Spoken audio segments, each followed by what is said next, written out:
좋은 아침입니다. 요한복음 6장 41절에서 59절 말씀 보도록 하겠습니다.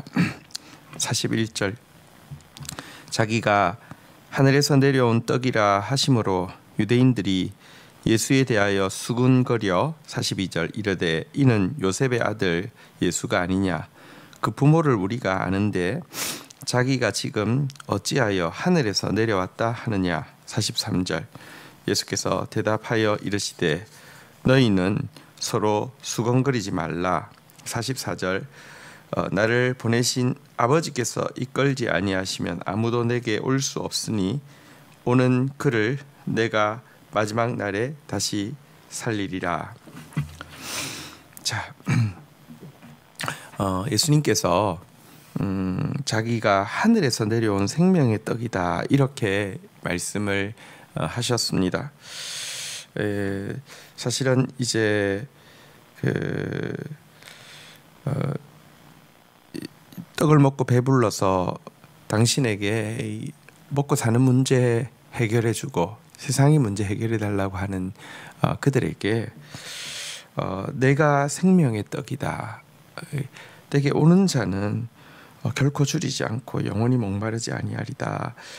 이렇게 이야기하면서 아버지의 뜻은 아들을 보고 믿는 자 영생하는 것이고 마지막 날에 내가 이를 살리겠다 이렇게 이야기하신 이 말씀 앞에서 지금 갈릴리 사람들은 무엇이라고 이야기하냐고 하면 이는 요셉의 아들 예수가 아니냐 그 부모를 우리가 아는데 자기가 지금 어찌하여 하늘에서 내려왔다 하느냐 하며 수건거리기 시작했습니다. 그들은 인간적인 기대로 지금 주님을 높이고 있는 면도 있고요. 또 한 가지는 인간적인 선입견으로 주님을 대하고 있는 사람들이기도 합니다.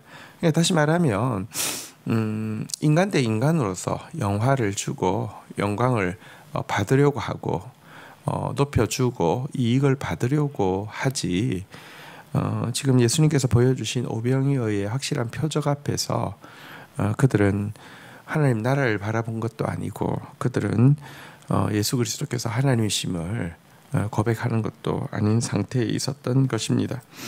예수님 이 같은 모습을 보시면서 무엇이라고 말씀하셨습니까? 실망하지 않으셨습니다. 타락한 인간이 하나님을 받아들이는 것, 메시아를 받아들이는 것, 하나님의 이끄심이 없이는 불가능한 일이다라고 선언하셨습니다. 앞에서도 하나님께서 내게 주시지 않은 자는 아무도 내게 나오지 않는다 이렇게 이야기하신 것과 같은 말씀입니다. 그러면서 또 반대로 지금 모두 인간적으로만 보이지만 심지어 자기 제자들마저도 아직까지 굉장히 인간적으로 보이지만 참된 하나님의 자녀는 다 하나님의 가르침을 받고 당신에게 나오게 될 것이다 라고도 지금 선언하고 있습니다. 인간적인 눈이 아니라 영적인 눈으로 보라고 이야기하실 뿐만 아니라 당신도 인간적인 눈이 아니라 영적인 눈으로 지금 무리들을 바라보고 있음을 보여주고 있습니다. 여러분 이 예수님의 말씀대로 하나님께 배우는 자가 그리스도에게 나오지 않을 수도 없고요. 그리스도를 거절하는 자가 하나님의 가르침을 받는다는 것도 불가능합니다.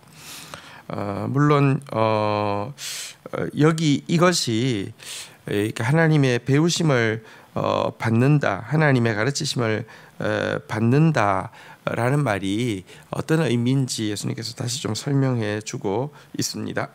45절부터 보겠습니다.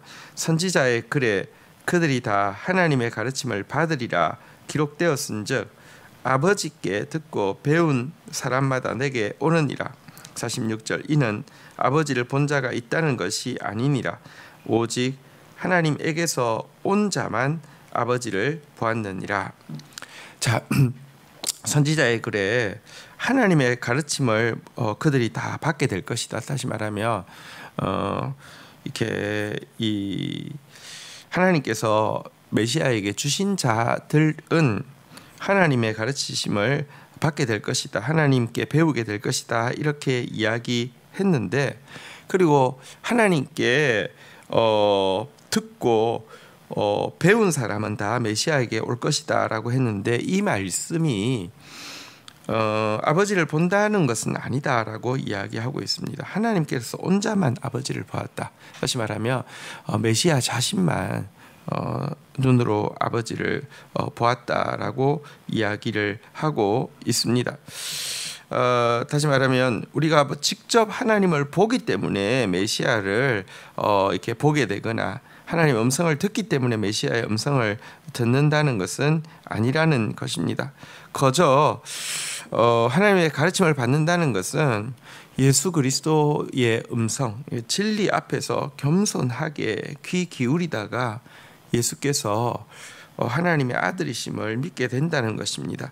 예수께서 보여주신 표적을 통하여서, 예수께서 가르치시는 진리의 말씀을 통하여서 겸손하게 자기 선입견을 내려놓고 자기의 욕망과 기대를 내려놓고 듣는 자들은 하나님의 가르치심을 받게 되는 것이다 라고 지금 이야기를 하고 있습니다. 자, 47절부터 보겠습니다. 진실로 진실로 너희에게 이르노니 믿는 자는 영생을 가졌나니. 48절. 내가 곧 생명의 떡이니라. 49절. 너희 조상들은 광야에서 만나를 먹었어도 죽었거니와. 50절. 이는 하늘에서 내려온 떡이니 사람으로 하여금 먹고 죽지 아니하게 하는 것이니라. 51절. 나는 하늘에서 내려온 살아있는 떡이니 사람이 이 떡을 먹으면 영생하리라. 내가 줄 떡은 곧 세상의 생명을 위한 내 살이니라 하시니라. 지금 이 고향 사람들은요, 예수님께서 생명의 떡이라고 이야기한 거, 예수님을 이렇게 믿는 자, 예수님께 이 생명의 떡을 받아 먹는 자는 영생한다는 말 앞에서 지금 그들의 선입견에 전혀 맞지 않고, 게다가 그들의 기대에도 전혀 맞지 않기 때문에 실족하고 있는데요. 동일한 말씀을 다시 한번 정확하게 말씀하셨습니다. 내가 생명의 떡이다. 나를 믿는 자는 영생을 가졌다. 다시 한번 주님은 분명하게 선언하고 있습니다. 이 말은 지금 다시 한번 그들에게 아버지께 배울 기회를 주는 것입니다. 겸손하게 예수의 말씀 앞에, 또 이미 말씀만 하는 것이 아니라 오병이어의 기적을 통하여서 보여주신 표적 앞에 다시 한번 이 말씀을 듣고 아버지께 배울 수 있으며 또 메시아를 믿을 수 있는 기회를 주시기 위함인 것입니다. 그러면서 설명하셨습니다. 당신이 주는 떡이 이스라엘의 조상들이 광야에서 먹었던 만나와 어떤 차이가 있는지를 설명해 주고 있습니다. 왜냐하면 만나가 사실은 이스라엘 백성들이 먹었던 하늘의 떡의 예표이기 때문에 그렇죠. 과거 이스라엘 백성들은 광야에서 만나를 먹었습니다. 정말 신비한 일이죠. 하지만 그들은 죽었습니다. 하지만 예수님은 이렇게 말씀하십니다. 내가 주는 떡을 먹는 자는 죽지 않고 영생할 것이다. 이렇게 이야기하면서 내가 주는 떡은 무엇이냐? 세상에 이 타락한, 그래서 모두 사망과 멸망에 빠질 수밖에 없고, 모두 하나님께서 원하게 주셨던 영화와 존귀에 이를 수 없는 이들에게 참된 생명, 참된 영광을 주기 위한 당신의 살, 다시 말하면 당신의 육체다. 이렇게 이야기를 하고 있습니다. 곧 그분이야말로 진짜 여러분, 이스라엘 백성들이 사실은 광야에서 만나를 먹기 전에 먼저 유월절 어린 양을 이제 죽이고, 유월절 어린 양의 피를 바르고, 유월절 어린 양의 이렇게 살을 먹었잖아요, 그죠? 세상에 생명을 주는 내 살이다라고 이야기하면서 당신이 유월절 양의 본체이며 당신이 만나로 예표되어지는, 만나가 그림자고 온전한 것이 아니라고 하면 진짜 영생을 주는 것이다. 이렇게 지금 또 말씀하고 있는 것입니다. 이어서 설명하십니다. 52절.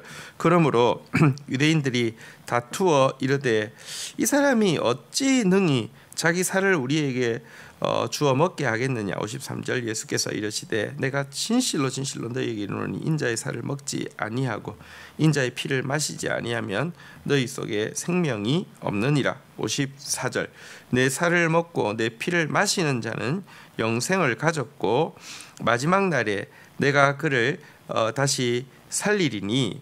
55절 내 살은 참된 양식이요 내 피는 참된 음료로다.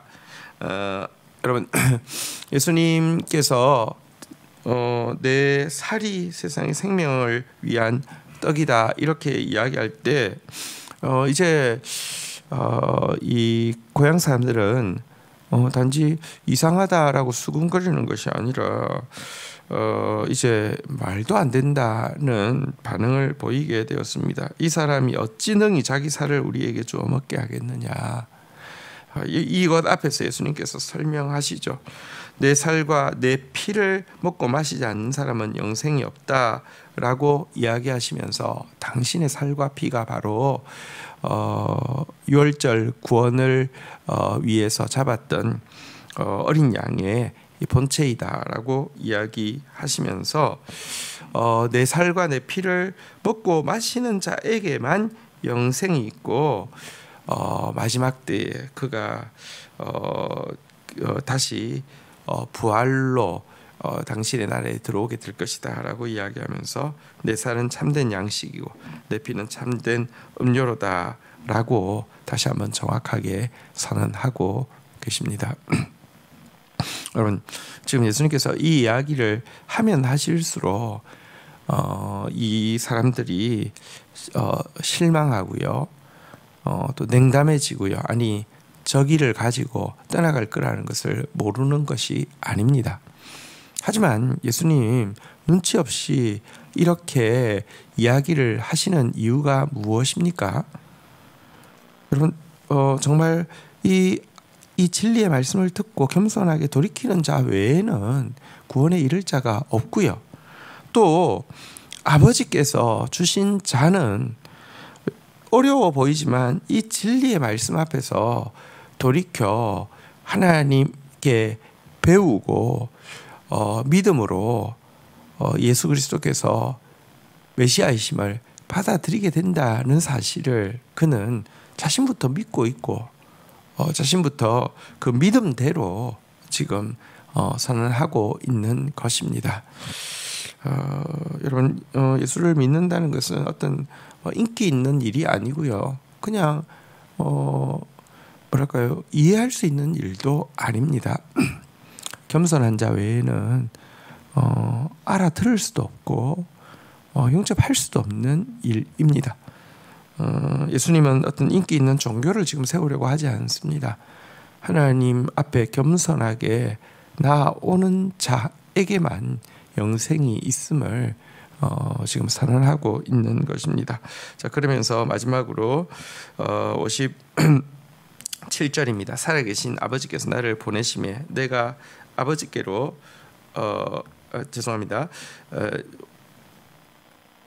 56절입니다. 내 살을 먹고 내 피를 마시는 자는 내 안에 거하고 나도 그의 안에 거하나니. 57절 살아계신 아버지께서 나를 보내심에 내가 아버지로 말미암아 사는 것 같이 나를 먹는 그 사람도 나로 말미암아 살리라. 58절 이것은 하늘에서 내려온 떡이니 조상들이 먹고도 죽은 그것과 같이 아니하며 이 떡을 먹는 자는 영원히 살리라. 59절 이 말씀은 예수께서 가브나움 해당에서 가르치실 때 하셨느니라. 자 이제 예수님께서 누구든지 인자의 살을 먹지 않고 피를 마시지 않는 자는 영생이 없다고 선언하시면서 또 이것을 먹고 마신 자는 내 안에 거해야 된다. 내가 그 안에 거하는 것처럼 내 안에 거해야 된다. 이렇게 이야기를 하고 있습니다. 또 예수님께서 아버지의 뜻을 위해 사는 것처럼 이제 이 살을 먹고 이 피를 마시는 자도 하나님의 뜻을 위해서 살아야 한다. 이렇게 이야기를 하고 있습니다. 그리고 이처럼 예수님이 우리 안에 거하는 것처럼 우리도 예수님 안에 거하고, 예수님께서 아버지의 뜻을 위해 사시는 것처럼 우리도 아버지의 뜻을 위해 사는 그 순간부터 참된 영생을 누리게 된다, 이렇게 좀 설명을 하고 있습니다. 여러분, 사실 예수님의 살을 먹고 예수님의 피를 마신다는 것은 어떤 의미가 있을까요? 이것은 단지 성찬 의식에 참여한다는 것을 뜻하는 것이 아닙니다. 이게 무슨 말이냐고 하면 예수님의 살을 먹고 예수님의 피를 마신다는 것은 먼저 자신이 구주의 살을 찢고 구주의 피를 흘리게 할 만큼 죄인이라는 사실을 받아들인다는 것이고요. 또한 동시에 그런 죄인임에도 불구하고 하나님의 사랑은 이런 자를 위해서 자기 아들의 살을 찢고 피를 흘리실 만큼 사랑하신다는 사실을 믿는 것, 이것이 예수의 살을 먹고 예수의 피를 마신다는 것의 의미입니다. 우리는 정말 너무너무 무시무시한 죄인입니다. 그럼에도 불구하고 하나님은 우리를 위해서 자기 아들을 아끼지 아니하셨습니다. 이 사실을 겸손히 고백하면서 참회하고 고백하면서 감격하는 것, 이게 그의 살과 피에 동참하는 것이고요. 그렇게 되면요, 정말 주님이 내 안에 들어오신 것 같이 나도 주님 안에 들어가게 되는 것이고요. 예수께서 하나님의 뜻을 위해서 사는 것처럼 우리도 예수의 뜻을 위해서 사는 삶이 되는 것입니다. 영생은 죽고 난 이후에 시작되어지는 것이 아닙니다. 주님이 우리 안에 계신 것처럼 우리가 주님 안에 들어갈 때 시작되어진 것이고요. 또한 예수님께서 하나님의 뜻을 위해 사시는 것처럼 우리가 아버지의 뜻을 위해서 또 그리스도의 뜻을 위해서 살아갈 때, 그때부터의 우리의 모든 걸음걸이들은요, 없어지는 것이 아니라 영원한 나라에서 영원한 가치로 계속 살아있는 것이 된다는 것입니다. 오늘 어쩌면 이 말씀은 참 어려운 말씀이고 딱딱한 말씀입니다. 또 어떤 의미에서 고향 사람들이 대부분 등을 돌리게 한, 실족하게 하는 말씀이기도 합니다.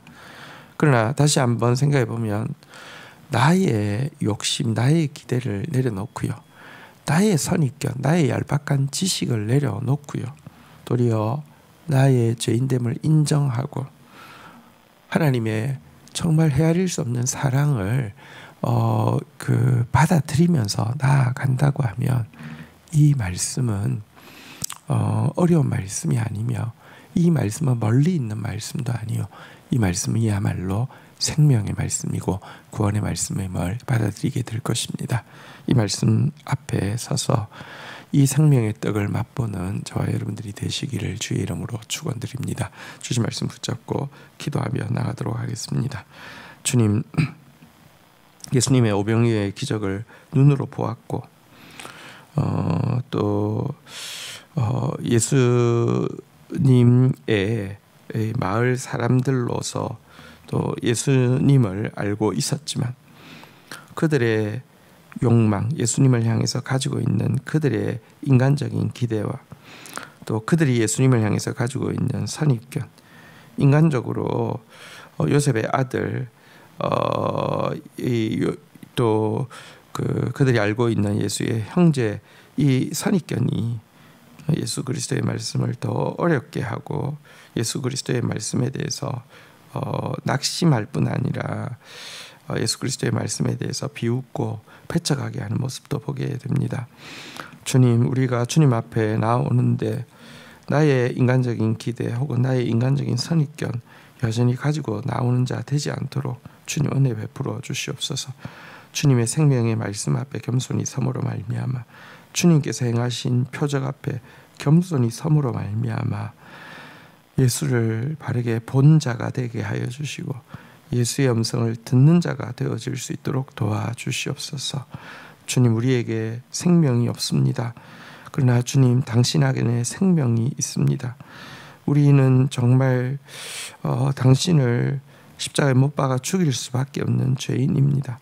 그러나 당신은 죽기까지 우리를 사랑하시는 우리의 구원자이십니다. 오늘도 이 사실 앞에서 당신의 살을 먹고 당신의 피를 마시며 당신 앞에 참여하며 당신의 사랑에 소망을 두는 자 되어지게 하여 주시옵소서. 당신이 우리 안에 먼저 찾아와 주신 같이 우리도 당신 안에 깊이 순종으로 들어가게 하여 주시고, 당신이 아버지의 뜻에 온전히 아버지의 뜻을 위해서 온전히 사시는 것처럼 우리의 삶도 이제 나를 위해 사는 것이 아니라 당신을 위해 사는 인생으로 변화되어지게 하여 주시옵소서. 그리하여서 참으로 사는 삶, 참으로 사랑을 누리는 삶을 지금부터 시작할 수 있도록 은혜를 베풀어 주시옵소서. 예수 그리스도의 이름으로 기도 올립니다. 아멘.